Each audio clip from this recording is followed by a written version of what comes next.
Quelle catastrophe ce match, les gars. Ce match était une catastrophe à tous les niveaux. À tous les niveaux. Déjà même, avant même de parler de la défaite de la Côte d'Ivoire et de ce résultat du match, on est obligé de commencer par parler de la retransmission, les gars. Comment c'est possible encore aujourd'hui? Encore aujourd'hui, les gars, en 2024, on ait des problèmes pour diffuser un match correctement, les gars. Comment c'est possible aujourd'hui que tu as encore ce problème-là de diffuser un match du champion en titre du continent, les gars? La Côte d'Ivoire qui joue un match, normalement, ça doit être la priorité.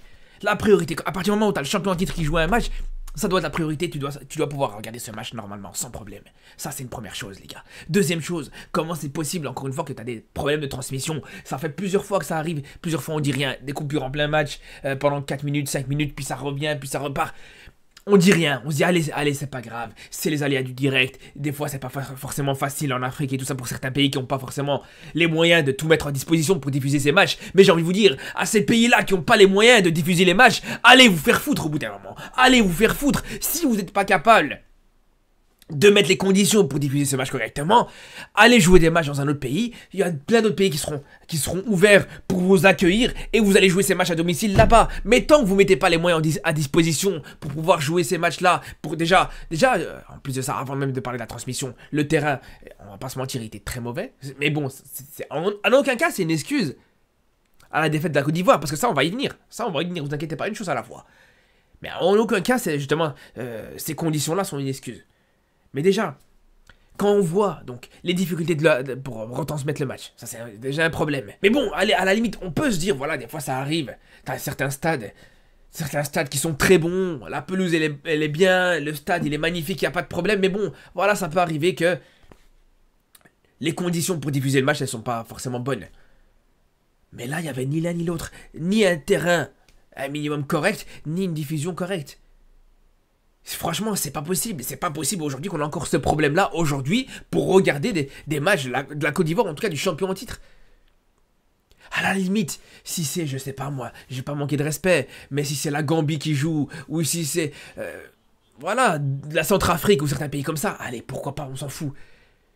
Mais quand c'est les champions en titre, quand c'est les grandes nations du continent, on doit pouvoir les regarder. Parce que imaginez-vous 2 secondes, quelqu'un qui se dit, bon, ouais, c'est vrai que la Côte d'Ivoire, franchement, sur la dernière CAN, c'était pas mal du tout.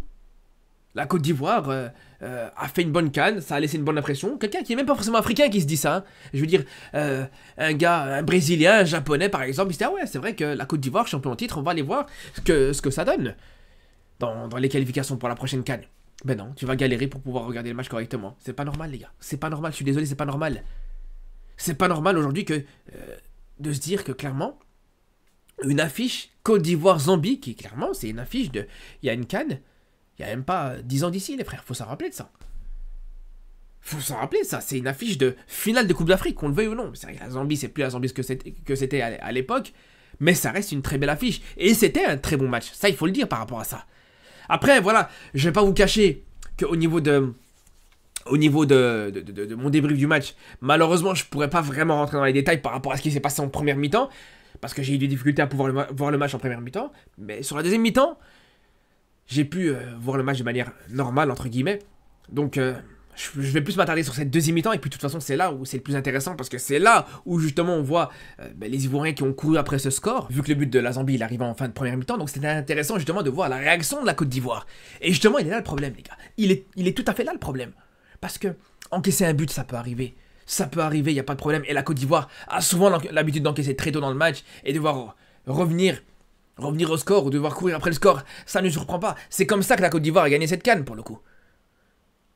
On voyait pendant la CAN que justement c'est quand la Côte d'Ivoire allait encaisser qu'on savait que justement c'est là où on allait voir les Ivoiriens commencer à jouer. C'est pour ça que le fait d'encaisser, c'est pas le problème. Le fait que la Zambie ouvre le score, c'est pas ça le problème non plus. Mais ce qui pose problème, c'est que t'arrives pas à égaliser, que t'arrives pas à aller gagner ce match. Et c'est ça qui pose problème. Et c'est là où ça devient vraiment, vraiment très inquiétant pour le niveau réel de la Côte d'Ivoire, là. Et pour ce que la Côte d'Ivoire est en train de proposer, là, je suis désolé, les gars. Là, on peut clairement parler d'une Côte d'Ivoire qui est en crise. Parce que perdre 2 matchs consécutifs, un match contre le Sierra Leone, on aurait pu se dire, bon, c'est un accident de parcours. Et c'est ce que je disais dans mon débrief de ce match-là. Je me disais peut-être que c'est juste un accident de parcours. Et c'est ce que j'espérais pour la Côte d'Ivoire. Mais là, quand t'as déjà une première alerte contre le Sierra Leone sur la dernière rencontre et que là, directement, t'enchaînes avec une défaite contre la Zambie... Je suis désolé, mais c'est pas normal, les gars. C'est pas normal. Alors j'ai été le premier à encenser la Côte d'Ivoire pendant très longtemps. Pendant très longtemps sur justement cette victoire à la CAN, sur les matchs après la CAN, la victoire contre l'Uruguay, tous ces matchs-là. J'ai été le premier à encenser la Côte d'Ivoire, il n'y a pas de problème là-dessus. Mais là, ce que propose la Côte d'Ivoire sur ces 2 derniers matchs, c'est vraiment catastrophique, les frères. C'est vraiment catastrophique. Le niveau proposé par les Ivoiriens là actuellement, c'est désastreux. C'est vraiment désastreux, les frères. C'est pas le niveau d'une équipe digne d'être le champion en titre. On reconnaît plus cette équipe de Côte d'Ivoire qui allait chercher des victoires avec les tripes, qui allait arracher des victoires match après match contre des équipes comme le Sénégal, le Nigeria, le Mali, tout ça. Et c'est pour ça, franchement, je suis très déçu. Et comme je vous dis, voilà, un accident de parcours, ça peut arriver. Mais voilà, 2 défaites consécutives comme ça, contre la Sierra Leone, contre la Zambie, des équipes qui sont largement abordables. Alors certes, la Zambie, ça reste une grande équipe, une équipe qui fait des bonnes choses, etc. Mais là, je suis désolé. Il y a des manières aussi de perdre ce match. Et la manière avec laquelle, on va y revenir, mais la manière avec laquelle tu perds ce match, c'est pas normal du tout, les frères. Alors je sais pas exactement là, c'est quoi le problème actuellement. Enfin, il y en a plusieurs des problèmes. Alors peut-être que vous allez me dire, ouais, le problème actuel, c'est le maillot de la Côte d'Ivoire. Peut-être le maillot blanc qui porte malheur, parce que c'est vrai que l'air de rien, le match contre la Guinée équatoriale, t'as joué en blanc. Le match contre la Sierra Leone, où tu perds encore une fois, t'as joué en blanc. Le match contre la Zambie aujourd'hui, t'as joué en blanc aussi. Peut-être que c'est la faute du maillot. Bon, moi je suis pas superstitieux, mais bon, en parlant justement de ce match contre la Guinée équatoriale, les frères, moi je vous dis, franchement, quand je voyais cette deuxième mi-temps de la Côte d'Ivoire, j'avais qu'une chose en tête, c'est ce match contre la Guinée équatoriale. Ce match me rappelait énormément le match de la Guinée équatoriale contre la Côte d'Ivoire, les frères. Ce match où la Côte d'Ivoire perd 4-0. Alors vous allez me dire, j'exagère peut-être, parce que c'est vrai que la Côte d'Ivoire perd que 1-0 entre guillemets. Mais je vous le dis, les gars, pour le même prix, tu perds 2-0, 3-0, voire même plus, les gars. Quand on voit justement cette situation-là, cette occasion énorme pour les Zambiens pour aller mettre ce deuxième but. Mais ça, tous les jours, ça finit au fond. T'es sur un 3 contre 1, les frères. Un 3 contre 1, normalement, cette occasion-là, elle finit au fond. Il n'y a aucun débat là-dessus. Et il y a eu plusieurs situations comme ça. Et la plupart des occasions, justement, côté Zambien sur cette deuxième mi-temps, elles sont venues comment? Encore une fois, sur des pertes de balles. Encore une fois, sur des situations où la défense ivoirienne n'arrivait pas à ressortir du pressing. Des situations où la défense ivoirienne était complètement dépassée et n'arrivait pas justement à faire face au pressing zambien. Et ça, c'est un problème éternel, un problème qu'on a depuis très longtemps avec cette équipe ivoirienne, qu'on avait déjà pendant la CAN. Je me rappelle dès le premier match contre la Guinée-Bissau, où je disais justement dans mon débrief après ce match-là, même si la Côte d'Ivoire avait fait un gros match, même si la Côte d'Ivoire a gagné, je disais attention parce qu'il y a des pertes de balles des fois très bêtes par rapport à ça. Et là, c'était le cas encore aujourd'hui. On l'a vu donc avec la situation que je viens vous montrer sur une perte de balle d'Endika, sur une grossière perte de balle. Pareil pour un Singo qui aujourd'hui est un très très bon latéral, peut-être l'un des meilleurs latéraux d'Afrique aujourd'hui.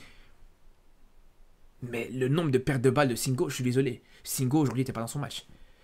Singo n'était pas du tout dans son match. Parce que des pertes de balles comme ça, c'est pas normal. Ça lui arrive, des fois ça peut lui arriver une fois de temps en temps.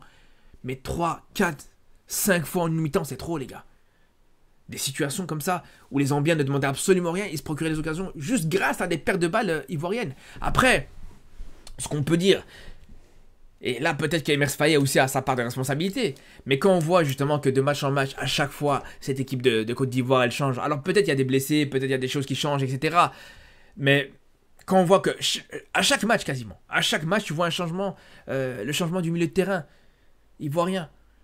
À chaque fois, tu vois, voilà, des remaniements de l'effectif ivoirien. Et ça, en termes d'automatisme, ça joue beaucoup. Et quand je vous dis que les Ivoiriens ont souvent du mal à faire face à un pressing, à sortir d'un pressing, ben, le manque d'automatisme, le fait que l'équipe change beaucoup, ça joue beaucoup par rapport à ça. Pourquoi à chaque fois changer le milieu de terrain? Pourquoi à chaque fois changer l'attaque? Aujourd'hui, quand tu vois, je suis désolé, un joueur comme Evan Guessant, qui est un très bon joueur, il n'y a pas de problème là-dessus, mais moi, je préfère largement Diakité. Aujourd'hui, Diakité a fait beaucoup plus ses preuves avec cette équipe ivoirienne que Guessant. Pourquoi mettre Diakité sur le banc? Joue avec cette attaque ivoirienne, en tout cas avec les ailiers ivoiriens qui t'ont fait gagner cette CAN. Adingra d'un côté, Diakité de l'autre, tout simplement. Pourquoi remettre Diakité sur le banc? Pareil au milieu de terrain. Pareil au milieu de terrain, encore une fois, tu vois des changements avec Aoulou titulaire. Alors, je dis pas, il n'a pas forcément fait un mauvais match, Aoulou. Il te fait un match, fait un match correct, plus que correct même d'ailleurs. Mais le problème, c'est pas ça, c'est pas le match d'Aoulou, c'est justement les combinaisons, les automatismes qu'il a avec ses coéquipiers. Et ça, on voyait qu'il avait du mal à se faire trouver par sa défense, par ses coéquipiers, par ses autres joueurs au milieu de terrain. Même un joueur comme Seko Fofana avait beaucoup moins tendance à se faire trouver. Kessie est pareil. Parce que justement, voilà, t'as eu un manque d'automatisme. Et dès que t'as une équipe comme ça qui vient, soit qui commence à te presser, ou alors qui s'organise dans un bloc bas, ce que faisaient les Zambiens, les deux, ils ont fait les deux choses. Mais c'est sûr, ça devient compliqué quand tu manques d'automatisme. Quand l'équipe, elle est totalement remaniée comme ça. Et là, faut le voir, hein, en deuxième mi-temps, je suis désolé les frères, mais tu te procures aucune occasion. T'as une occasion nette, c'est justement la frappe d'Aoulou sur un tir de loin. Mais à part ça, sur la deuxième mi-temps, t'as aucune occasion. Il y en a qui vont retenir, est-ce qu'on peut considérer ça comme occasion ou pas? Mais il y a le but refusé de Issouf Bayo, qui pour le coup, bon, il y a plusieurs choses à dire sur ce but. Déjà, moi, c'est aussi une des choses qui m'a fait penser à ce match justement contre la Guinée équatoriale, où on s'en rappelle que la Côte d'Ivoire a marqué plusieurs fois dans ce match-là, et plusieurs fois les buts ont été refusés pour hors-jeu. Mais là, où justement il y a encore un autre problème, parce que je vous parlais de l'erreur de transmission et des problèmes de transmission, mais il y a un autre problème aussi, ben c'est l'absence de la VAR dans ces tirages, dans ces qualifications pour la CAN. Ça aussi, il faut le dire, les gars. Alors, quand on voit justement que rien que pour retransmettre un match, c'est déjà un problème, faut même pas demander pour la VAR, ça va être encore un autre problème. Mais c'est là où je vous dis, au bout d'un moment, il faut commencer à être très exigeant pour les pays qui veulent accueillir un match de qualification pour la CAN, pour la qualification pour la Coupe du Monde, parce que tu peux pas te permettre de voir ce genre de choses. Parce que imaginons, voilà, si la Côte d'Ivoire vraiment jouait sa qualification sur ce match-là, et que ce but-là était refusé. Alors on ne sait pas s'il est hors-jeu ou pas, il n'y a même pas eu d'image claire et nette qui montrait qu'il était hors-jeu. Mais imaginons s'il n'avait pas été hors-jeu, les frères. Et que la Côte d'Ivoire se fait enlever sa qualification sur une erreur d'arbitrage pareille. Là aussi ça pose problème, les frères. Là aussi ça pose énormément de problèmes. Alors bien sûr, ce qu'on peut dire par rapport à ça, c'est que au-delà du but refusé, c'est que l'enchaînement de Issouf Bayo est très très bien joué. Et là pour le coup ça laisse réfléchir, parce qu'il y a un problème dans cette équipe ivoirienne actuellement, c'est l'absence d'un vrai neuf. Alors Crasso, il peut être bon, mais ça manque de régularité, des fois il va être très bon, des fois ça va être catastrophique. Guessant, il a tenté en numéro 9, c'est très compliqué. Karim Konaté, pour moi, c'est intéressant, mais c'est peut-être un petit peu trop jeune et il faudrait peut-être, pourquoi pas, lui laisser sa chance.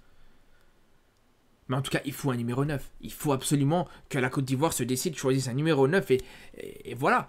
Et lui donne la confiance et le fasse jouer de match en match. Parce que ça aussi, comme je vous dis, ça va vraiment jouer des tours.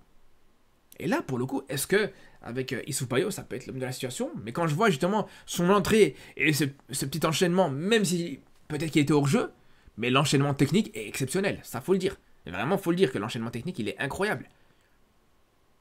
Et là, le problème, c'est qu'au-delà de ce numéro 9 et de ce poste de numéro 9, c'est que globalement, quand tu fais sortir Adingra, quand tu fais sortir Diakité, ou quand tu fais pas jouer Diakité, je suis désolé, mais les remplaçants sont encore très problématiques. Alors, autant Pépé se relançait très bien, même si pour ce rassemblement-là, il n'a pas pu être présent, mais il faut dire la vérité, c'est que quand tu vois certains joueurs comme Boga, moi je suis désolé, mais Boga, c'est une catastrophe ce joueur. Boga, je suis désolé, mais son entrée, elle est cataclysmique. Il réussissait aucun dribble, à chaque fois il tentait quelque chose, à chaque fois il perdait le ballon tout seul. C'est cataclysmique. L'entrée de Boga, elle est, je vous dis, cataclysmique. Donc, quand d'un côté, voilà, tu manques d'automatisme, en plus de ça, voilà, tu as des joueurs qui rentrent sur le terrain et qui manquent justement de qualité technique, c'est là où vraiment tu peux faire ce que tu veux, tu peux jouer jusque demain, tu n'arriveras jamais à égaliser dans ce match-là. Et là, je vous dis, franchement, la Côte d'Ivoire a encore beaucoup de travail, les frères. Je vous le dis. Et personnellement, je vous dis, ce match-là me déçoit énormément. Et j'espère au moins que ça permettra un petit peu aussi à Emers Faye de se remettre en question, de se dire que clairement, il faudra arrêter de faire des chamboulements à chaque match, de se trouver une équipe type qui va garder un 11 absolument. Et peut-être qu'à ce moment-là, on pourra recommencer à avoir une équipe de Côte d'Ivoire conquérante, tout simplement.